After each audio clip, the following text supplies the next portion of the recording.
शांति। ओम शांति। आज की तारीख है 12 मई 2020। साकार महावाक्य। बाबा कहते, मीठे बच्चे, तुम्हें खिवैया मिला है। तुम्हें खिवैया मिला है और आपकी जीवन रूपी नैया को इस पार से उस पार ले जाने के लिए कौन मिला? खिवैया। तुम्हें खिवैया मिला है इस पार से उस पार ले जाने के लिए। तुम्हें खिवैया मिला है इस पार से उस पार ले जाने के लिए। तुम्हारे पैर अब इस पुरानी दुनिया पर नहीं है। तुम्हारे पैर अब इस पुरानी दुनिया पर नहीं है। तुम्हारा लंगर उठ चुका है। तुम्हारा लंगर उठ चुका है। नैया खिवैया, इस पार से उस पार। जब इस पार से उस पार जाएंगे तो लंगर उठेगा तो ही नैया चलेगी ना। तो इस पार से माना इस दुनिया से तुम्हारे पैर उठ गए, तुम्हारा लंगर उठ चुका है। अभी आप जा रहे हो बाबा के साथ, माना खिवैया के साथ, इस पार से उस पार। नैया है आपका जीवन, खिवैया है बाप, जो आपकी नैया को इस पार से उस पार ले जा रहा है। तो तुम्हारे पैर अब इस पुरानी दुनिया पर नहीं है। तुम्हारा लंगर उठ चुका है। नैया दिख रही है, खिवैया दिख रहा है, बुद्धि की आंख से सब देख लिया। इस पार से उस पार जाना है। पुरानी दुनिया में अब तुम्हारा पैर नहीं है क्योंकि आपका लंगर उठ चुका है। आज का प्रश्न, जादूगर बाप की वंडरफुल जादूगरी कौन सी है जो दूसरा कोई नहीं कर सकता? जादूगर बाप की वंडरफुल जादूगरी कौन सी है जो दूसरा कोई नहीं कर सकता? माना ऐसी जादूगरी दूसरा कोई नहीं कर सकता। जादूगर बाप की वंडरफुल जादूगरी कौन सी है जो दूसरा कोई नहीं कर सकता? उत्तर, कोड़ी तुल्य आत्मा को हीरे तुल्य बना देना। कोड़ी तुल्य आत्मा को हीरे तुल्य बना देना। बागवान बनकर कांटों को फूल बना देना। ये बहुत वंडरफुल जादूगरी है जो एक जादूगर बाप ही करता है। कोड़ी तुल्य आत्मा को हीरे तुल्य बना देना, बागवान बनकर कांटों को फूल बना देना। ये बहुत वंडरफुल जादूगरी है जो एक जादूगर बाप ही करता है, दूसरा कोई नहीं। मनुष्य पैसा कमाने के लिए सिर्फ जादूगर कहलाते हैं। वो जादू दिखा के पैसा कमाते हैं ना। मनुष्य पैसा कमाने के लिए सिर्फ जादूगर कहलाते हैं, लेकिन बाप जैसा जादू नहीं कर सकते। लेकिन बाप जैसा जादू नहीं कर सकते। तो जादूगर बाप, उनकी जादूगरी, और जादूगरी में वो क्या वंडरफुल कार्य करते हैं। कोड़ी तुल्य आत्मा को हीरे तुल्य बना देना, बागवान बनकर कांटों को फूल बना देना। ये बड़ी वंडरफुल जादूगरी है जो एक बाप भी करते हैं, दूसरा कोई नहीं कर सकता। अब मनुष्य तो पैसा कमाने के लिए जादूगर बनते हैं ना, और वो जादू सीखते हैं, फिर उससे पैसा कमाते हैं, लेकिन बाप जैसा जादू कोई नहीं कर सकता।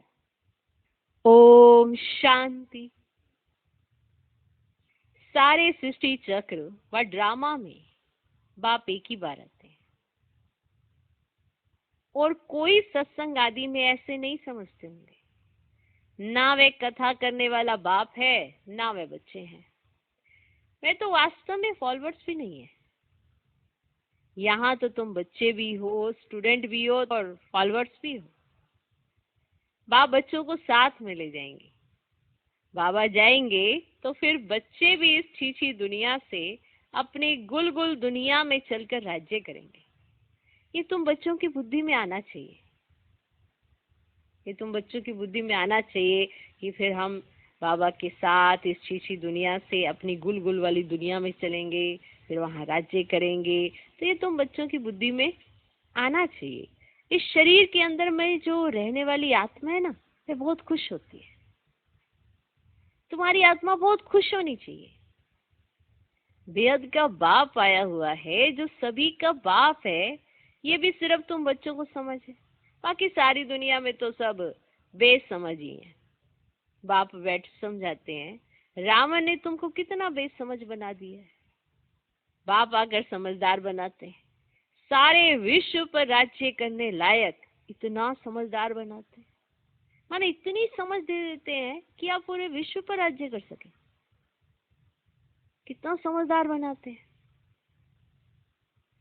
ये स्टूडेंट लाइफ भी एक ही बार होती है। माना हमें सुनना भी इसी समय है, पढ़ना भी इसी समय है, और ये स्टूडेंट लाइफ जीनी भी इसी समय है। जबकि भगवान आकर पढ़ाते हैं। तुम्हारी बुद्धि में ये है। बाकी जो अपने धंधे धोरी आदि में फंसे हुए बहुत रहते हैं, उनको कभी ये बुद्धि में आ ना सके कि भगवान पढ़ाते हैं। उन्हें तो अपना धंधा आदि याद रहता है। तो तुम बच्चे जबकि जानते हो भगवान हमको पढ़ाते हैं, तो कितना हर्षित रहना चाहिए। और तो सब है पाई पैसे वालों के बच्चे, तुम तो भगवान के बच्चे बने हो। तो तुम बच्चों को अथाह खुशी रहनी चाहिए, है ना। आपकी खुशी का पारावार इसी एक पॉइंट से कितना हो जाना चाहिए कि आप किसके बच्चे हो। जिन बातों में जाकर आप अपनी खुशी खोते हो, फिर जाते ही क्यों। मालूम है इन बातों के कारण हमारी खुशी गायब होने वाली है। माने इतनी समझ तो मिल चुकी है कि इन बातों में गए हमारी खुशी गायब होनी है। तो इतना हम सीख जाएं अभी कि हमें उन बातों में जाना ही नहीं है। अपने ऊपर नियंत्रण करना किसे कहते हैं, कंट्रोलिंग पावर किसे कहा जाता है। इसी को ना, कि अगर हमारी खुशी गायब होने वाली हो और हमें पता हो इस पॉइंट से हमारी खुशी जाने वाली है, तो उसमें पांव ही क्यों रखना,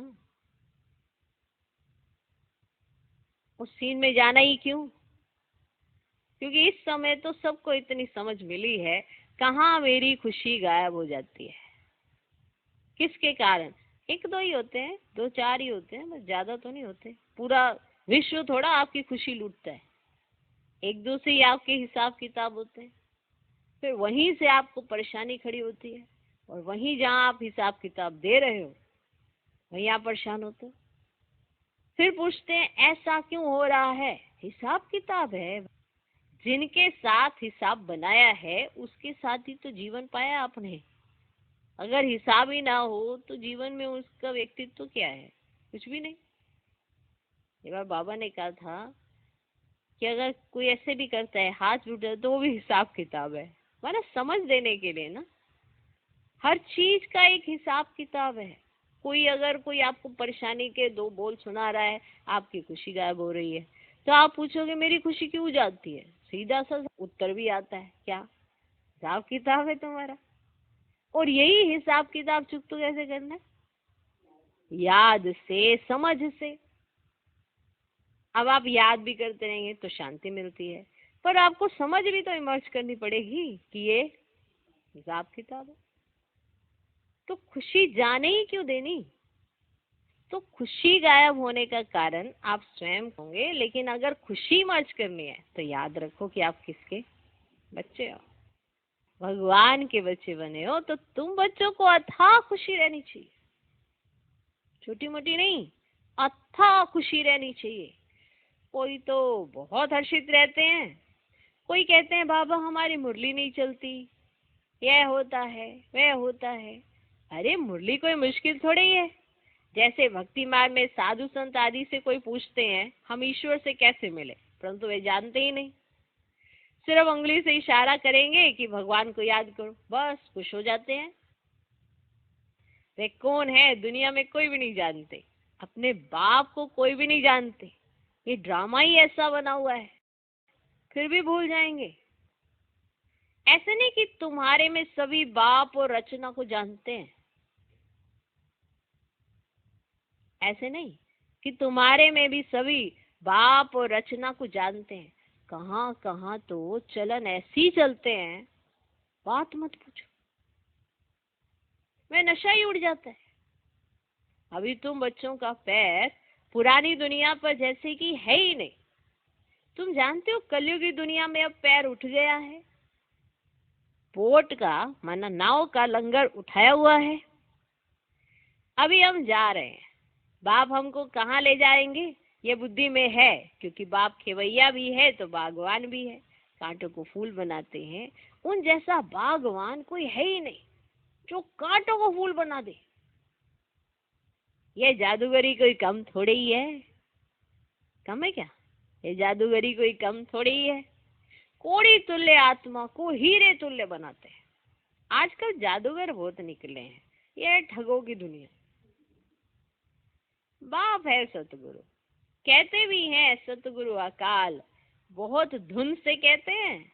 अब जबकि खुद कहते हैं सतगुरु एक है, सर्व का सदगति दाता एक है, फिर अपने को गुरु क्यों कहलाना चाहिए?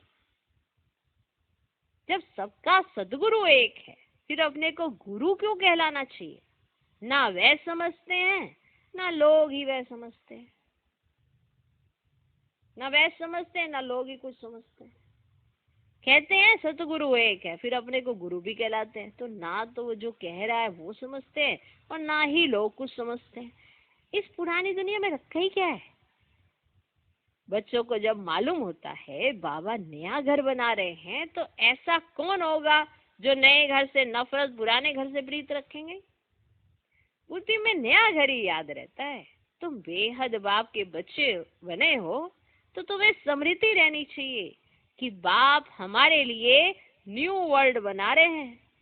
क्या बना रहे? न्यू वर्ल्ड बना रहे हैं। हम उस न्यू वर्ल्ड में जाते हैं। उस न्यू वर्ल्ड के अनेक नाम हैं, सत्युग, हेवन, पैराडाइज, बैकुंठ आदि आदि।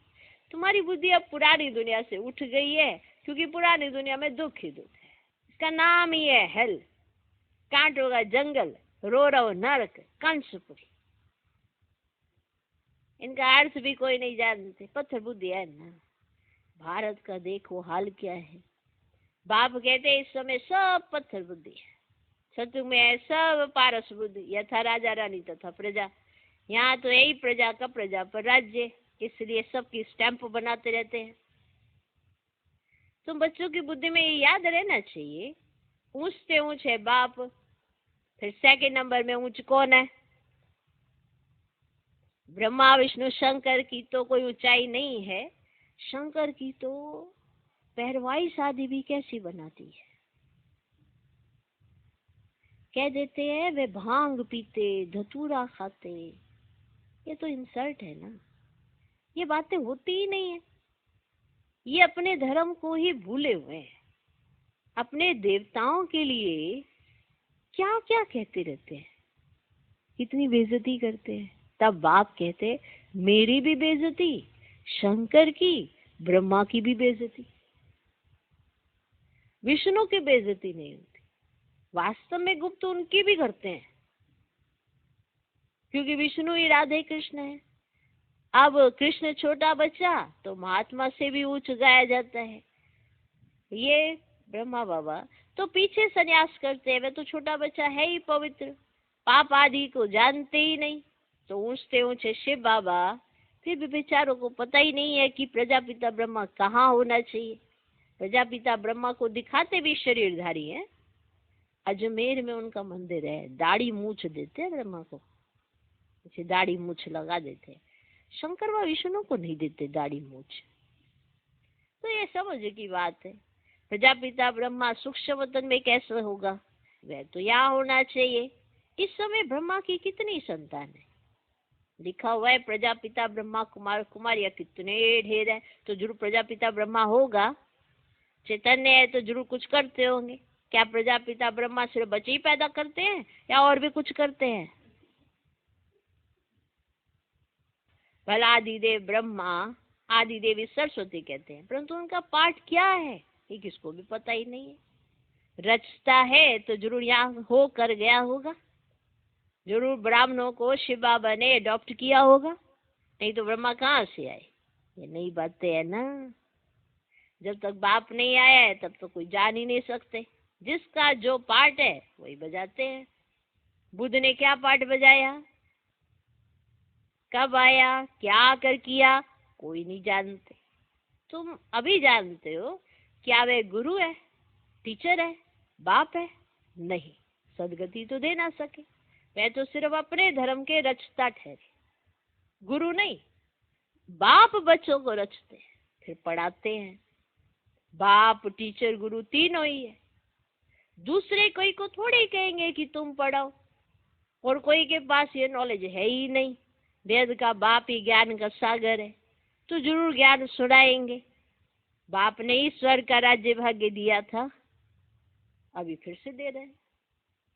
बाप कहते तुम फिर से 5000 वर्ष के बाद आकर मिले हो। बच्चों को अंदर में खुशी है, जिसको सारी दुनिया ढूंढ रही है वह हमें मिल गया। बाबा कहते बच्चे तुम 5000 वर्ष के बाद फिर से आकर मिले हो। बच्चे कहते हाँ बाबा, हम आपको अनेक बार मिले हैं, भले कितना भी कोई तुमको मारे पीटे, अंदर में तो वह खुशी है ना। भले कितना भी कोई तुम्हें मारे पीटे, अंदर में तो वह खुशी है ना। शिव बाबा के मिलने की याद तो है ना। याद से ही कितने पाप कटते हैं। अबलाओं बांधेलियों के तो और ही जास्ती कटते हैं, क्योंकि वह जास्ती शिव बाबा को याद करती है। अत्याचार होते हैं तो बुद्धि शिव बाबा की तरफ चली जाती है। शिव बाबा रक्षा करो, तो याद करना अच्छा है ना। भले रोज मार खाओ,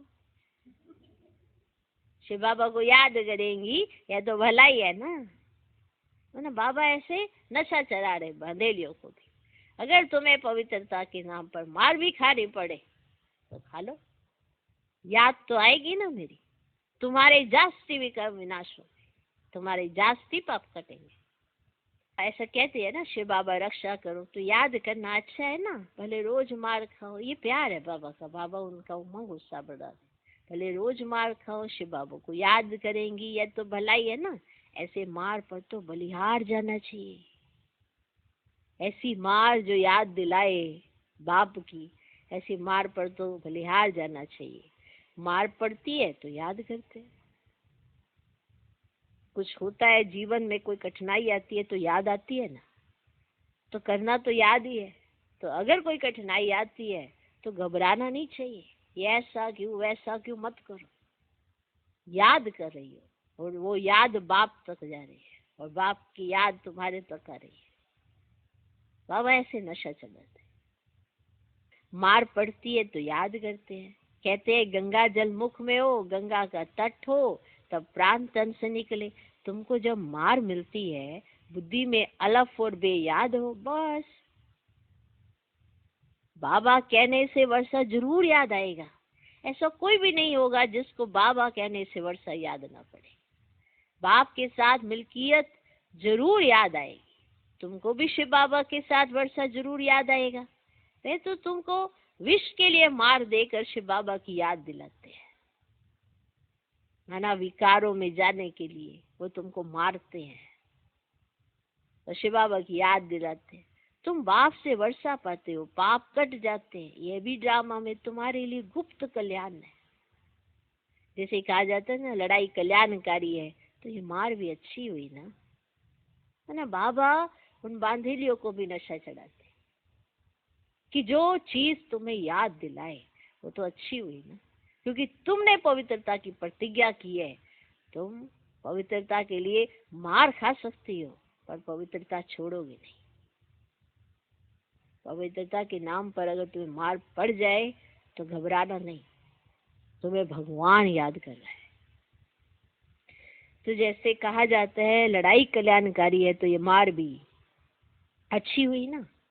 आजकल बच्चों का प्रदर्शनी मेलों की सर्विस पर जोर है।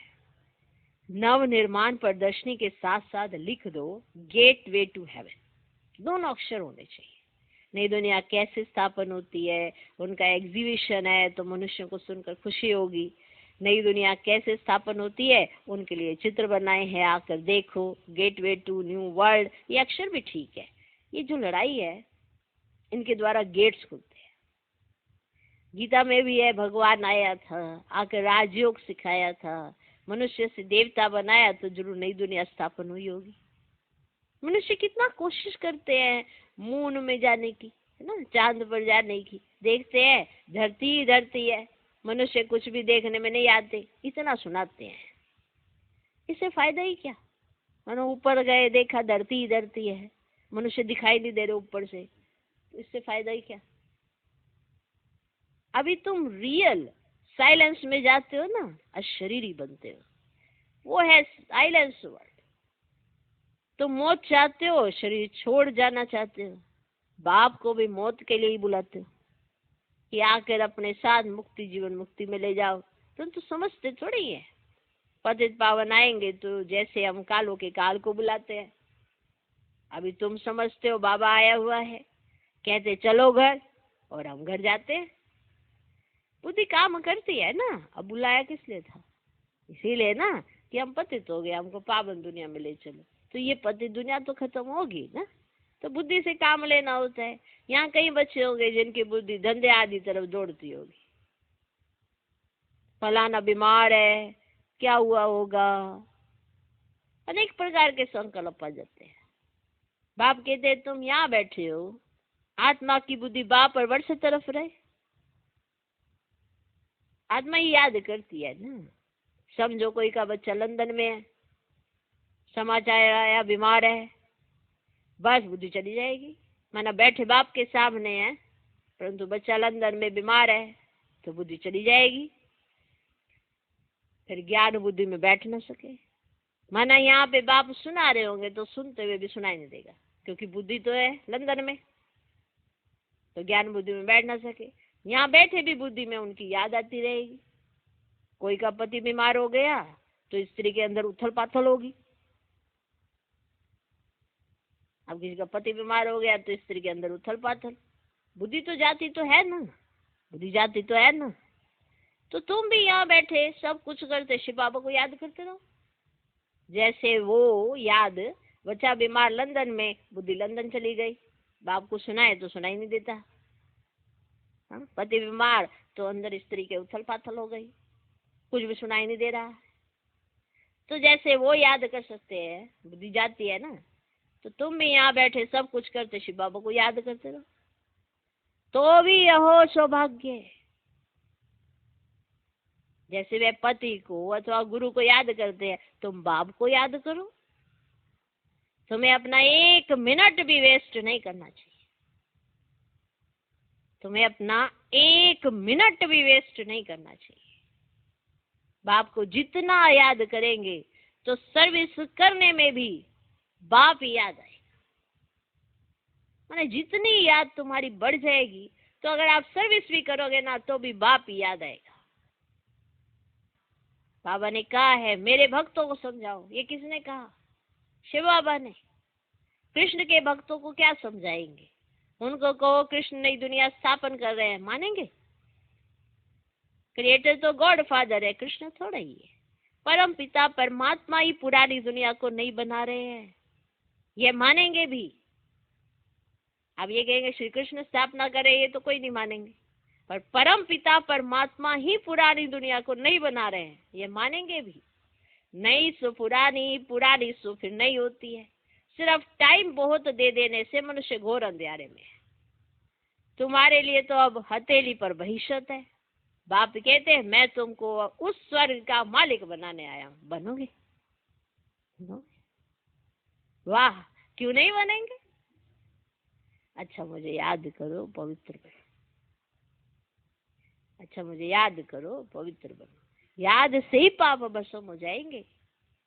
तुम बच्चे जानते हो विकर्मों का बोझ आत्मा पर है, ना कि शरीर पर।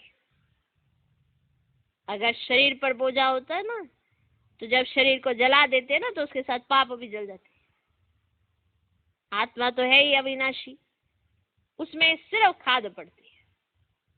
जिनको निकालने के लिए बाप एक ही युक्ति बताते हैं कि याद करो, याद करो। इसलिए कहा जब सुख के दिन होते कोई याद नहीं करता, जब सब कुछ ठीक ठाक होते तो कोई याद नहीं करता, अलबेल हो जाते हैं। अमृत वेला भी ठीक नहीं होता।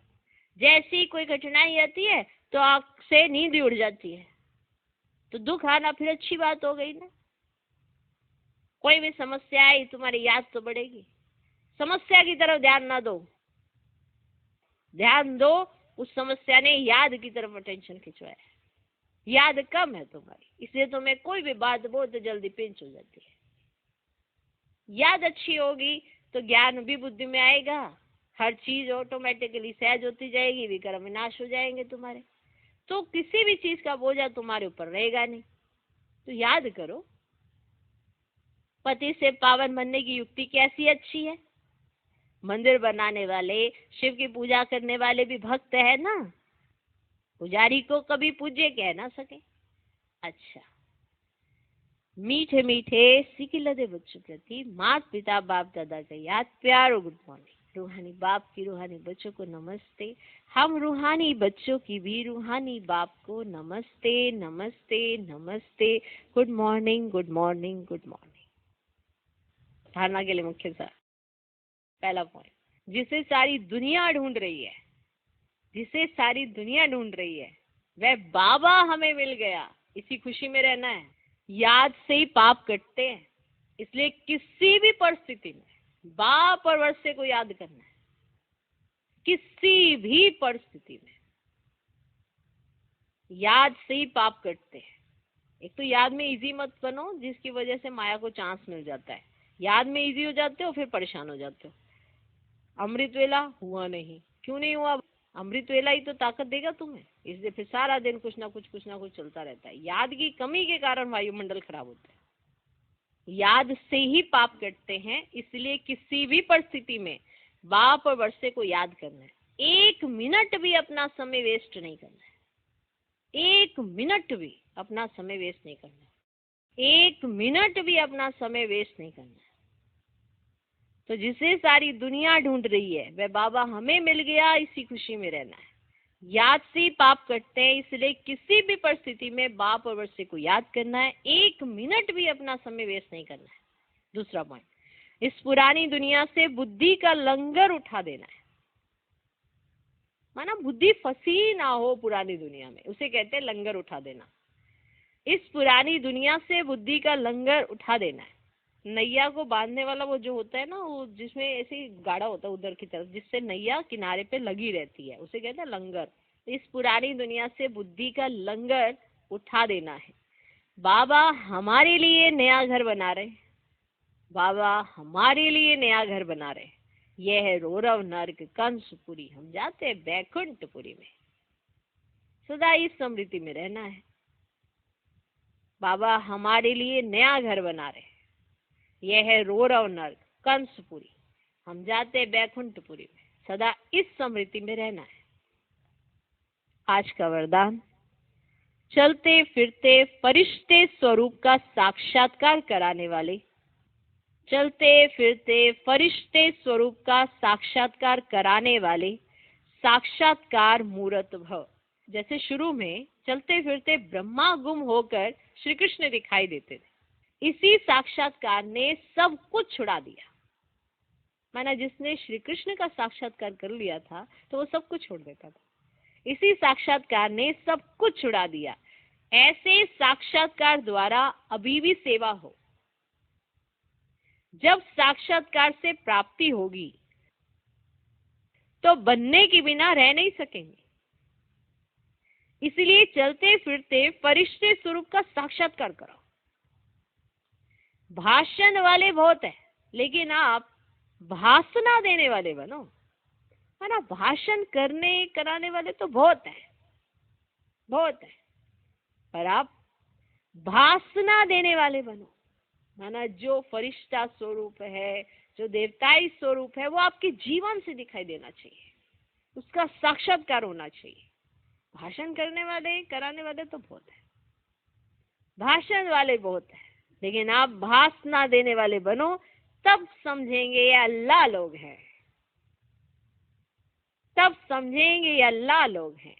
क्या बात है। वरदान में माना बाबा ने आज के समय के लिए जो आज की सेवा होनी चाहिए वो बताई है, क्योंकि इस समय कोई भाषण नहीं कर रहा, लेकिन भाषण दे सकते हैं। आप फरिश्ते स्वरूप द्वारा चारों तरफ ये साक्षात्कार करा सकते हैं। इतनी याद हो कि आप उसमें समाये रहे और आपको देखते हुए दूसरों को फरिश्ता स्वरूप द्वारा ऐसे साक्षात्कार होने लग जाए, तब समझेंगे यह अल्लाह लोग हैं। आज का स्लोगन, सदा रूहानी मौज का अनुभव करते रहो तो कभी भी मूंझेंगे नहीं। सदा रूहानी मौज का अनुभव करते रहो तो कभी भी मूंझेंगे नहीं। मूंझ वहां जहां मौज नहीं, और जहां मौज है वहां मूंझ नहीं। अगर आप मूंझ जाते हो तो माना आप रूहानी मौज से परे हो जाते हो, तभी मूंझते हो। तो मूंझो नहीं, रूहानी मौज में रहो। ओम शांति।